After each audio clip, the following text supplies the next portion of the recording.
and cue. Welcome to the 21st century. My name is Errol Forde, your host for today's show. And living in the 21st century, we will be engaged in talking about serious issues that our climate is taking on at this time. In our studio today, we have with me Executive Director Julie Wamster. She's from the Boston Harbor Association. I want to welcome you here, and she will be speaking on climate change and the sea level rise in Boston. On my left hand, we have William Colon. He is from Springfield, a music producer who happened to overcome some disabilities, but want to express his concern also with climate change. I want to welcome you both here this evening to this new program, and hoping that we would have an enjoyable time. Thank you. Thank you. My first question to you, Julie, is to basically elaborate a little bit of climate change and the sea level rise in Boston, what threats it poses, and how can we deal with these threats as we move forward in this 21st century. Yeah. Well, Boston is a special case, in part because our ancestors filled in a lot of land, or filled in a lot of ocean to make extra city. Okay. But because they were doing this in the 1800s, they were doing it with oxen and shovels, so they didn't want to do more effort than they had to. Exactly. And so a third of the city is not very far above high tide. Okay. So what scientists say is that we might see as much as 5 or 6 feet of sea level rise by the end of the century. So babies today might even see that. Wow. Yeah, and if we get that much sea level rise, today's very rare extreme flood, one that we've only seen a couple times in the last 150 years, that would be the twice daily high tide. So all of a sudden we'd be dealing with a whole lot more salt water. Up to a third of the city could flood every year if we don't do something. So of course we will do something, and it's a question of, will it take a disaster first, or can we plan ahead? Well, this often bothers me sometimes, because I recognize that residents and those who live in, especially in the Boston area, they are not cautious to the fact that this consistent rise in sea level. And I'm just thinking, let's say we have a flash flood, Yeah. a serious flash flood, and both that flood and the sea collided together. Mm-hmm. What can you do to protect yourself? How can you really deal with something like that? Is government taking this serious? Well, there's a couple really good questions in that. One is, what can we do? And the other is, is government doing something about it?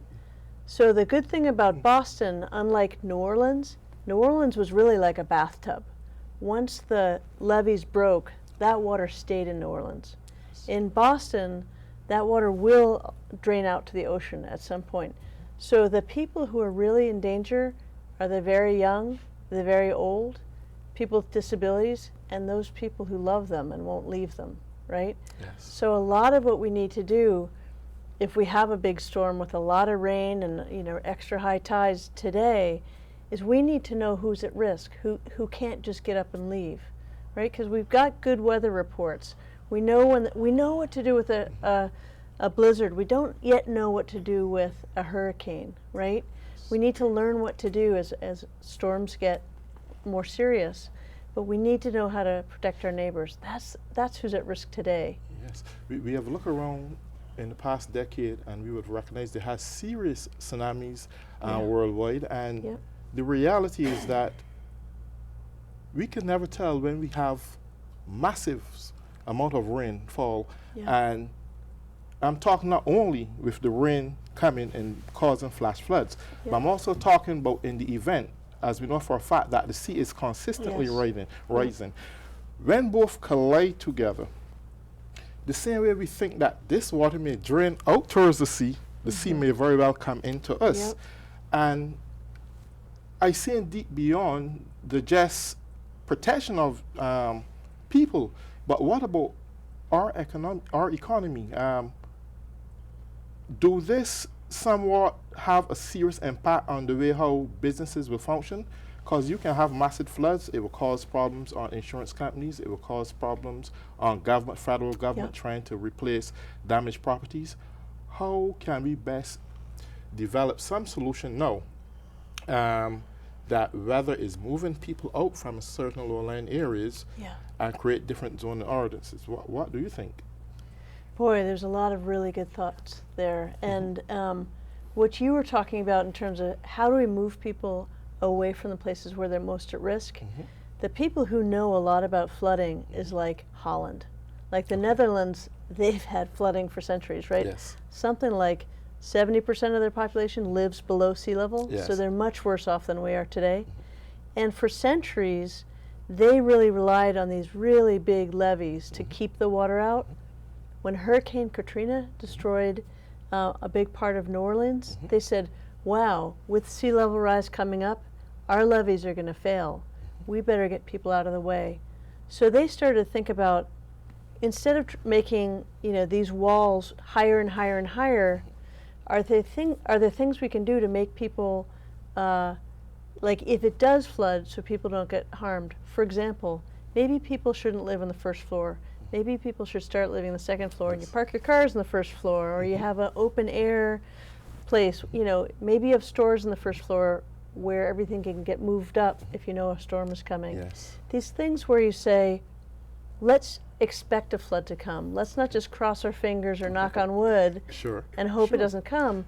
Let's plan for it to come and see how, if the water comes in, it's not going to do harm. I quite agree. A matter of fact, we should even take a page out of Holland's book. I think most of their houses now are built in a way that they can actually levitate off the water and Some of them suspend it. can. Some Yes, of them can, they're floating. which is very creative. Yeah. So I think that because we don't have power over sea level rise or even That's flash right. flooding, we should think in modern ways of how we should think about building homes that in event these things happen, which it will happen at some point, that we can be more secure in terms, rather than getting washed into the sea, we can probably sail into the sea.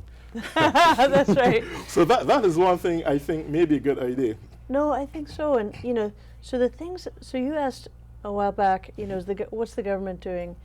The reason that we don't know much about this yet is people tried to prevent climate change for a long time, and they thought that if we started to try to adapt for it, it was giving up. They're saying, "Oh, we're giving up on trying to prevent this."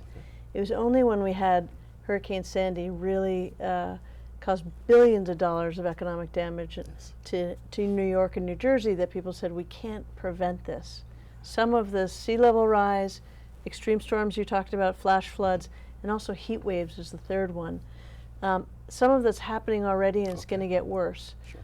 So it's only been in the last few years we've started to say, so how do we deal with it? And a lot of what we're doing is learning from countries that are already dealing with flooding, or there's Bangladesh or Korea or the Netherlands. There's a lot of people who live in places where it's already flooding. We can learn from them. Sure. How do you deal with the heat? There are countries that have dealt with lots of heat. Boston hasn't yet, but we can learn from them. Sure. And I think the biggest thing is extreme weather is going to make the gap between rich and poor that much worse.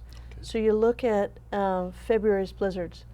If people had a salary, they had good child care, they could work from home, there was very little property damage. Single parents with the schools closed and the T shut down, and they had a minimum wage hourly job, so they couldn't afford a taxi, that was economically devastating. Yes. And so the difference between rich and poor gets worse Yes. as all of this happens. Yes, that's right. And so a lot of what we have to think about is not just the buildings, but what are the changes in our social systems Exactly. that help the most vulnerable? Sure. Because those are the folks who are going to get harmed first. Definitely. That's Yeah. correct. At this point, I want to just turn over to William. Now, William, tell us a little bit about yourself, not only as a music producer, but you also had expressed your concerns about climate change. Could you just elaborate a little? All right, well, I come from Springfield, Massachusetts, and things are, difficult out there, let's say. I was born deaf.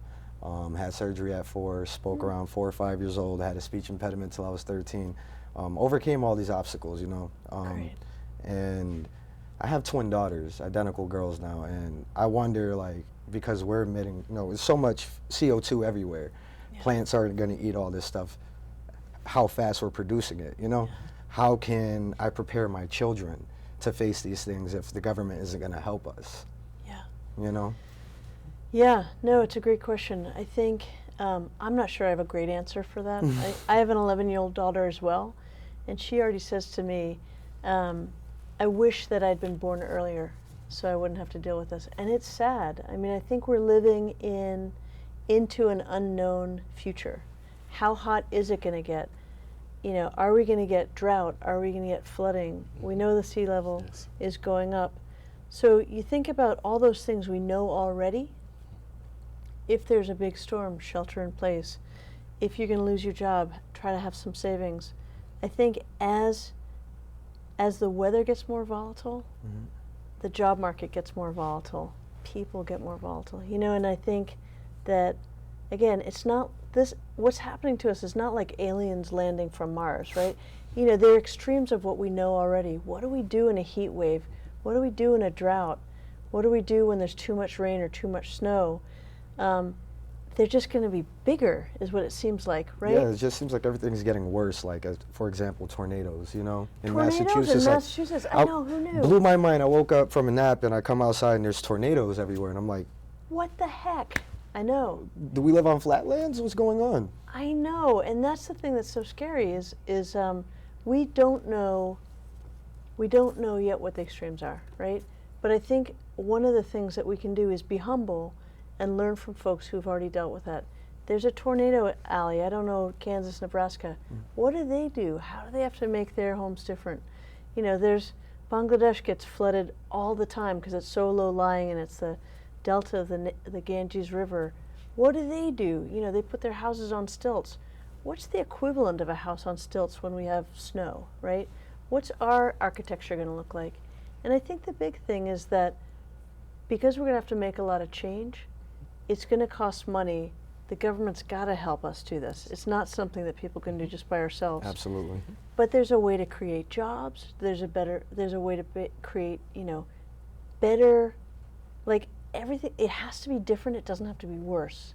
So, for example, if you're like, okay, we have to build new housing that is drought resistant, heat wave resistant, storm resistant.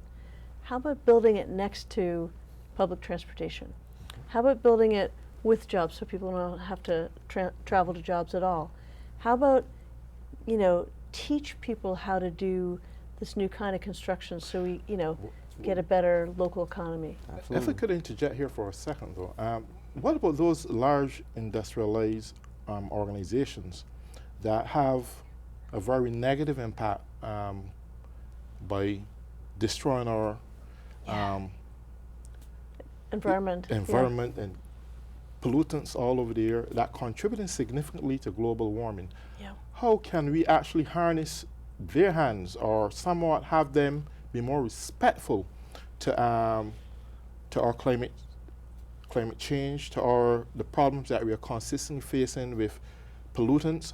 What, in your opinion, should we do to make sure that this keep within compliance with certain government standards, that rather than we just prepare as individuals, organizations has an obligation to make sure that they stand up and do what is right for the benefit of humanity? What is your position on that? It's kind of pessimistic, Yeah. you know, because I think that for those companies to do that job, they're driven by profit, Yes. right? For it to be profitable to do wind power or hydropower or renewable energy or solar, the government has to create regulations that make it more expensive or even illegal to use fossil fuels. And then the markets will change and those companies will say, okay, I'm going to make more profit if I become a solar energy company instead of being ExxonMobil, right? Okay. But our government, the government level that has to do is the federal government. Yes. It's paralyzed right now. Yes. That's what's so discouraging. I feel like our local governments actually are pretty aware of this. I work with in the city of Boston, the mayor of Boston he's doing a couple things. He called together the mayors of all the cities that touch Boston and said, we need to work together to prepare for climate change. Beautiful. Beautiful. And Boston just came out with a climate action plan to say, how do we reduce carbon dioxide emissions and how do we protect the population for climate change? And he also just got $1 million grant to make the city more resilient. And he said, you know what? Part of our resilience is social resilience. We need to come to grips with Boston's class and race divisions. Yes. And we need to pull people together, close that opportunity gap, and also close that vulnerability gap, right? Great. And so here's a great mayor. At the local level, I think we Excellent. can get things done. Excellent. I think of Newton as pretty strong on stuff like this. Okay. But Boston and Newton are not going to change ExxonMobil. Exactly. It's the federal government, you know, and Exactly. so what's discouraging is we got to get back to that place where our federal government works. Absolutely. That's what's discouraging. Absolutely. Right? Well, William, I want to ask you a question. Because you had exercised great concern before with young people, and I've known for a fact that you potentially, or you could be considering a potential candidate going on the Socioeconomic Development Foundation of Boston, Inc., to be a director in sports tourism and the performing arts. But how would you influence the younger generation as they aspire to achieve so many things, to be conscious-minded about what's going on in our natural environment when it comes to sea level rise or even air pollutants and industrialized nations? I would have to say, pay attention. You know, look around you. It's all in front of you. You know, you look up, you see pollutants in the sky. You know, and I want to bring it to a level where I'm a source. You know, I've overcome a lot of things. I don't want it to be where people are getting something from someone else, and it keeps going down the ladder. I want to teach you how to do this yourself and be, you know, just survive or become successful or whatever it is that you got to do. But everything you have to realize that the world we live in, this is the biggest thing for us right now, you know? And if we're destroying it, how are we going to be able to live and be fruitful on it? Okay. You know? Yeah. One of the things that concern me also is that most young people today are somewhat blinded with the technology.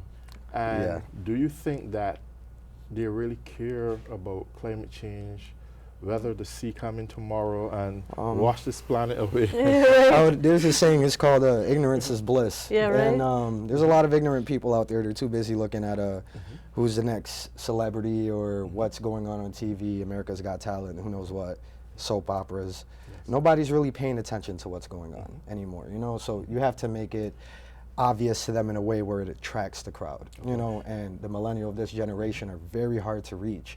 So the best way to do it, would have to be like social media, TV, music, you know, activities. Do you see a way where this could be possibly introduced into schools as a subject to be taught in order that they can be familiar with the circumstances surround them in the future, that they can be more positive in terms of treating the environment right, even speaking to their own city councilors and city representatives, etc., keeping them on their feet, making them aware of what's going on? I mean, I would encourage it. It would be a great thing because it would stop, it'd probably put a significant, you know, dent into polluting in itself, you know? If you teach people how not to pollute, how to recycle, how to throw stuff away, you know, that'd be great for schools, you know? It'll make it more energy efficient everywhere else too. Keep jobs going, you know, so if you could put that in a school and help the greater result, that'd be the best thing in my eyes. Beautiful. And Julie, tell me what Boston Harbor Association presently is doing. I know obviously you're concerned with the sea level rise, but actively what your engagement is in terms of stimulating awareness of this consistent rise, what you would think is the best route to take in the future? Yeah, thanks for asking. Sure. So we started in 1973 because Boston was the most polluted urban harbor in the country. So all the sewage from 43 towns and cities went right into the harbor without treatment. and if you put your hand just a few inches below the surface, you wouldn't be able to see your hand. If you fell in the harbor, you'd have to go to the hospital. So we started out trying to get that harbor cleaned up, advocating for it. You know, billions of dollars later and thousands of people later, it's the cleanest urban harbor in the country. Wow. Which is just That's a amazing. huge, Yeah. huge success. Halfway through that, we said, okay, we can't lose our access to the harbor because now people are going to want to build on it and close it off for themselves.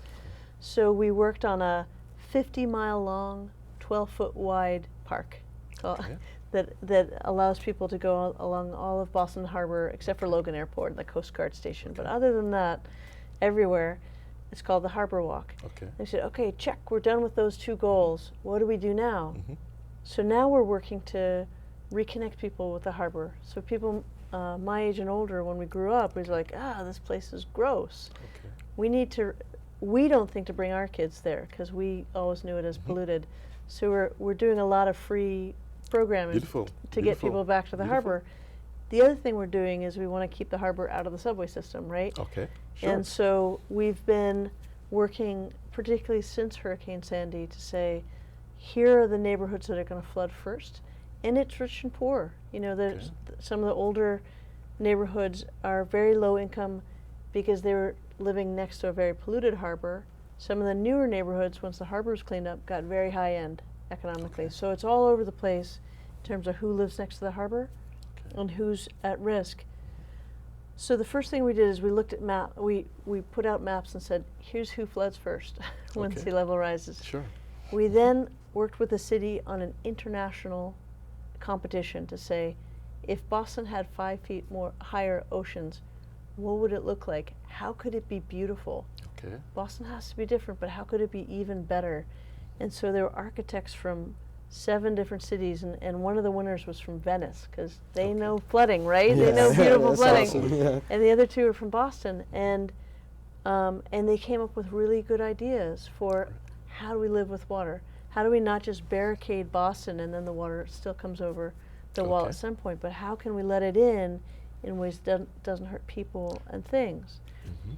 And now that we've learned all that, we're going to ground and working with neighborhoods and say, okay, neighborhood, you are at risk.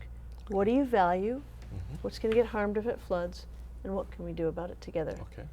And bringing those ideas back to the city government so that people, and again, what are those values that they want? Is it better transportation? Is it better housing? Is it better access to the water? What can we fix as we're dealing with more ocean? That's our goal. That's Okay. what we're involved in. Well, I like the creativity in terms of keeping with other nations, in essence, to make the water level appear Yes. beautiful. Yeah. I believe it could also appear economical. That's right. With the Olympics around the corner, tell me what you think about it. Do you think Olympics coming to Boston is a good idea? What about economic impact? Do you think it's going to hurt? Well, it depends how they do it, right? I mean, I Okay. think Mhm. because we haven't, the city's not had a plan for like what the city should be for 50 years. Okay. So in a sense, I feel kind of sorry for the Olympics Okay. because they're like, we're going to do this Olympics. They're like, well, here's all my hopes and dreams, Okay. right? Let's, put that on the Olympics. And they're saying, you got all these hopes and dreams, and we're supposed to break even economically. Okay. That's hard to It's do very both, hard to do. right? Yes. So in terms of sea level rise, the 2 places that they're looking, so the Olympic Village and Olympic Boulevard, Okay. happen to be in 2 of the most flood-prone parts of the city. Okay. Wow. Right? And Wow. so they could be, if they decide to do the Olympics here, they could be a showcase for how to do Okay. it right, Beautiful. right?